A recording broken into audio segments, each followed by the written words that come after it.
see your face. It's not a thing that I will change, 'cause you're amazing just the way you are.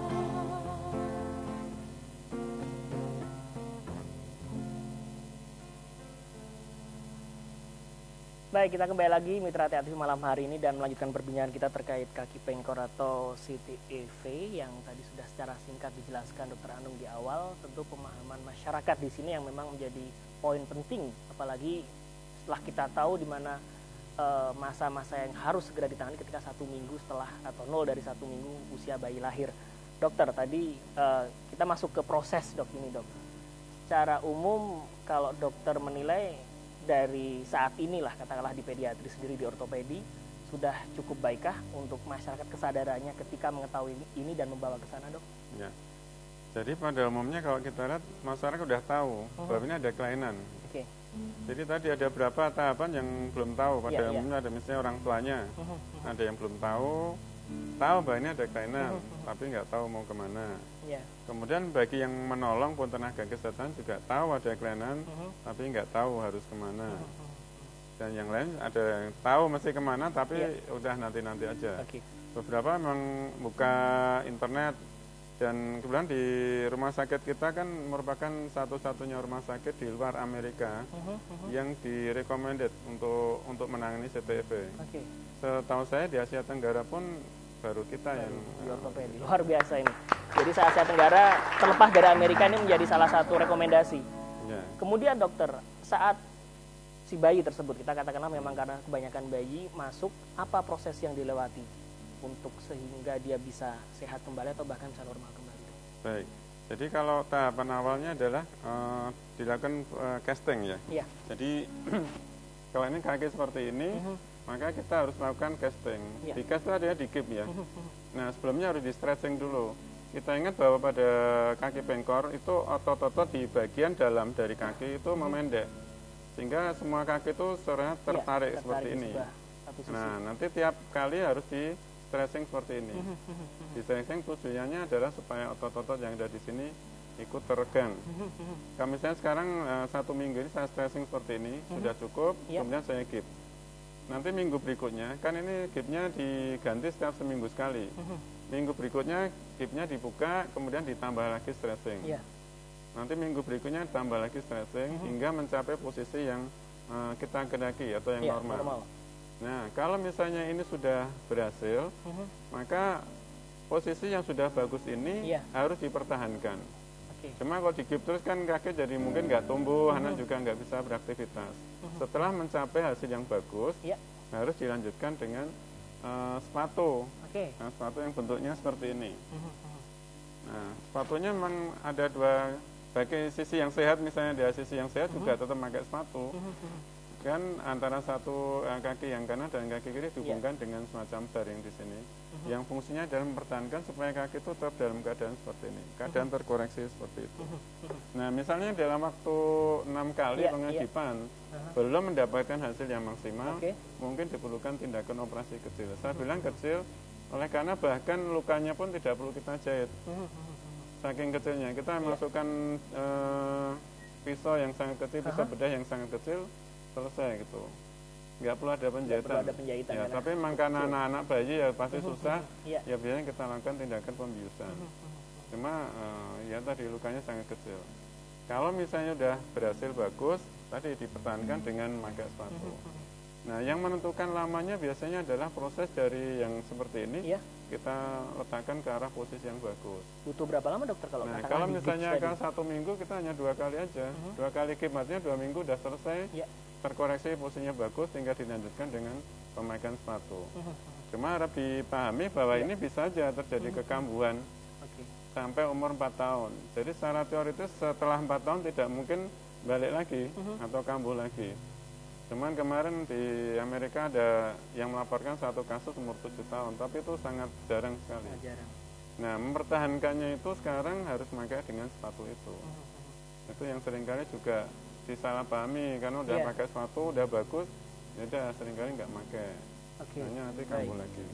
Nah dokter, kalau tadi dari proses yang katakanlah bahkan ada kemungkinan untuk kembali dan sebagainya. Berapa persen sih dok kira-kira untuk bisa betul-betul sembuh normal, atau memang sebetulnya kondisinya hanya dibantu dengan proses sepatu dan lain sebagainya dok?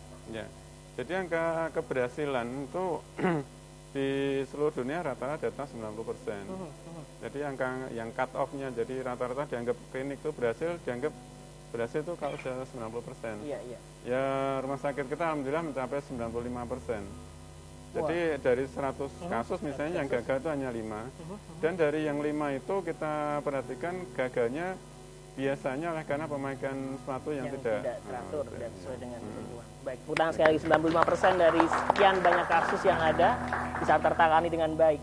Pertanyaan saya kemudian dokter, saat harus mendampingi, katakanlah kita mungkin ketemu dokter belum tentu setiap hari, katakanlah seperti itu. Saat kembali di rumah, apakah ada penanganan khusus nih dok untuk yang terkena? Pertanyaan sangat bagus. Jadi kalau di rumah sebenarnya yang paling utama kalau dalam masa pengegiban adalah merawat gipnya itu sendiri. Jadi nggak boleh kena air, apalagi nggak boleh kena air kencing. Sehingga biasanya kita anjurkan untuk memakai pampers selama proses pengegiban itu. Nah pada jam-jam pertama setelah digip memang tiap 4 jam sekali kita minta orang tuanya untuk melihat ujung dari jari-jarinya nih, apakah kebiruan atau enggak, apakah kelihatan ada pembengkakan, atau apakah anaknya nangis terus gitu yang tidak bisa didiamkan dengan cara apapun. Mungkin saja setelah pengegiban terjadi pembengkakan yang menyebabkan aliran darah itu terganggu. Jadi untuk hari yang pertama memang dianjurkan kita ajari, misalnya kukunya kita tekan begini, dalam waktu sepersekian detik, dilepas itu mesti jadi merah lagi. Kalau enggak, berarti ada sesuatu yang itu kita anjurkan untuk ke UGD atau puskesmas atau rumah sakit terdekat. Kalau perlu memang harus dibuka dok, ini mungkin sambil bisa dijelaskan dokter, ini proses yang ada di rumah sakit ini dokter sedang menjelaskan ke pasien atau seperti apa nih dok?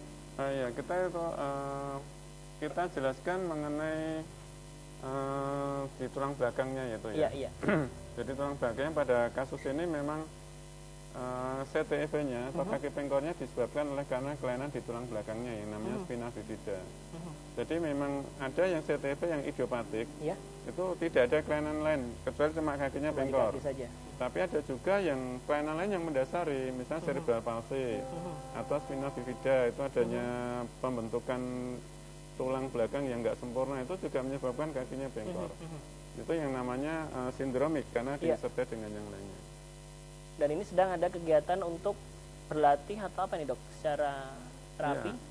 Ini kita melakukan proses diagnostik pada pasien itu. Kita lihat apakah ada kekakuan, ada kontraktor di persendian. Ini pada kasus yang cerebral palsy, ini bukan kasus yang kaki pengkor. Nah kalau kita berbicara kaki pengkor lagi nih dok, saat tadi masyarakat sudah tahu, paham harus menyikapi bagaimana saat kembali di rumah juga. Ada nggak sih dok dampak atau efeknya saat dia besar, katanya si anak ini setelah dia nanti minimal sudah bisa jalan, atau ada, kalau orang Jawa bilang terlambat jalannya dan sebagainya, itu apakah ada sesuatu yang berdampak sampai ke sana dok? Jadi kalau kita bicara kok dengan penanganan atau tidak dengan penanganan? Dengan penanganan. Kalau dengan penanganan nggak ada. Justru kita mengharapkan terjadinya proses yang bagus. Jadi kalau dari berapa yang sudah kita teliti, itu kakinya akan tumbuh dengan baik, pergelangan kakinya itu juga supel, kemudian kaki bisa berjalan menapak dengan baik. Nah, biasanya ada kita yang sampai menapaknya dengan punggung kaki seperti ini. Nah itu enggak, dan tidak nyeri. Itu ada problem kita adalah tujuannya dari itu targetnya, kaki yang menapak dengan baik, supel, jadi bisa digerakkan dan tidak nyeri. Nah kalau ini sebagai contoh aja, ada paling enggak 5 pemain bola di Amerika yang kaki bengkok. Awalnya dulu kaki bengkok dan sekarang jadi seorang atlet juga, dan semuanya bisa sembuh. Iya, bisa sembuh kalau menjalani protokolnya dengan baik. Dan saja proses tersebut bisa didapatkan di Rumah Sakit Ortopedi Surakarta. Tepuk tangan sekali lagi, dan kita masih akan membahas beberapa subtema yang lain juga, tapi kita akan jeda terlebih dahulu. Jangan kemana-mana, tetaplah bersama kami.